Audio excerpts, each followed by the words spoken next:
Bismillahirrahmanirrahim. Assalamualaikum warahmatullahi wabarakatuh. Bapak dosen yang saya hormati, perkenalkan nama saya Rina dengan NIM 202405010371. Saya merupakan mahasiswa dari program studi manajemen bisnis syariah.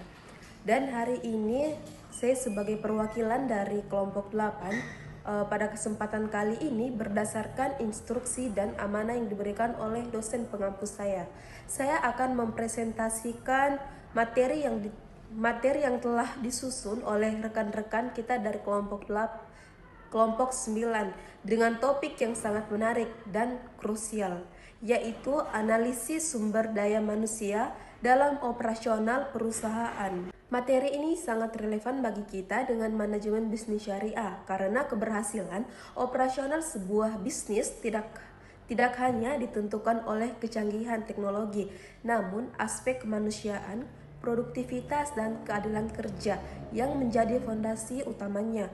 Mari kita bedah satu persatu secara komprehensif.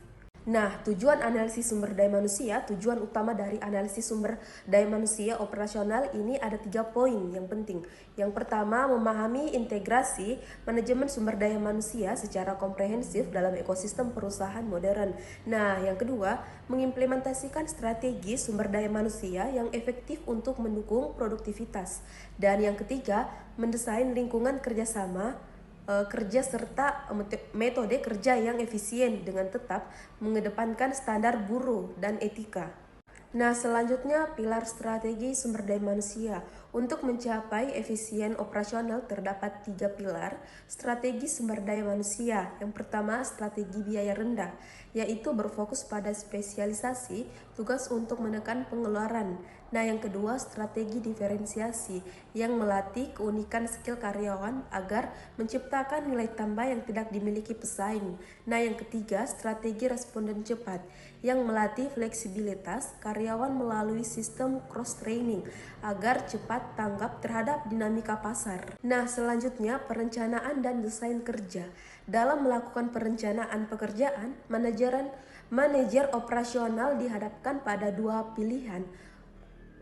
Yang pertama, case strategi atau menyesuaikan jumlah pekerjaan sesuai fluktuasi permintaan pasar, atau level strategi, menjaga jumlah pekerjaan tetap stabil demi menjaga moral kerja dan loyalitas karyawan. Nah, selanjutnya pada sistem desain kerja, kita menerapkan spesialisasi untuk mempermudah pelatihan serta melakukan ekspansi kerja melalui job enlargement. Nah, perluas tugas horizontal dan job increment, otonomi vertikal agar karyawan tidak jenuh dan merasa diberdayakan.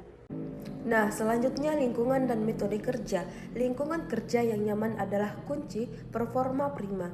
Berdasarkan standar ergonomis, suhu ruangan yang optimal berada di kisaran 22 hingga 26 derajat Celcius.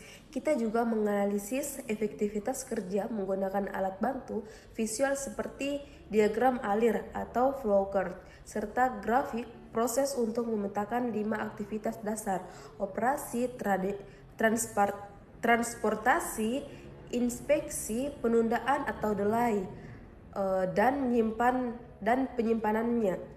Tujuannya adalah memangkas gerakan tak produktif.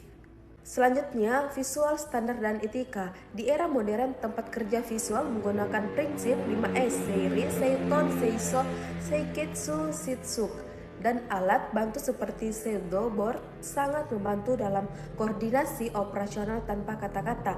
Adapun untuk mengukur beban kerja secara objektif, kita mengandalkan metode ilmiah seperti studi waktu menggunakan stopwatch agar penataan standar kerja adil.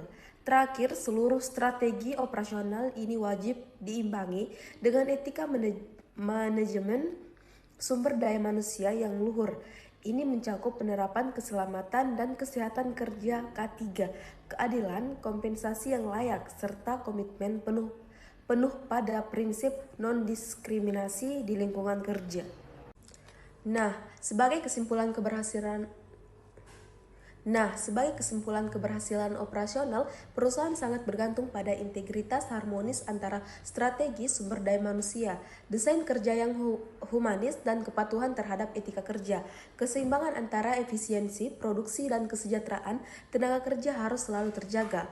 Rekomendasi dari kami, perusahaan harus rutin mengevaluasi lingkungan kerja demi mencegah burnout dan selalu menggunakan pendekatan ilmiah dalam menentukan target kerja tetap adil. Demikian presentasi dari saya mengenai materi kelompok 9. Saya mengucapkan terima kasih yang sebesar-besarnya kepada Bapak dosen dan rekan-rekan atas perhatiannya. Mohon maaf atas segala kekurangan yang ada. Saya tutup cukup sekian. Wassalamualaikum warahmatullahi wabarakatuh.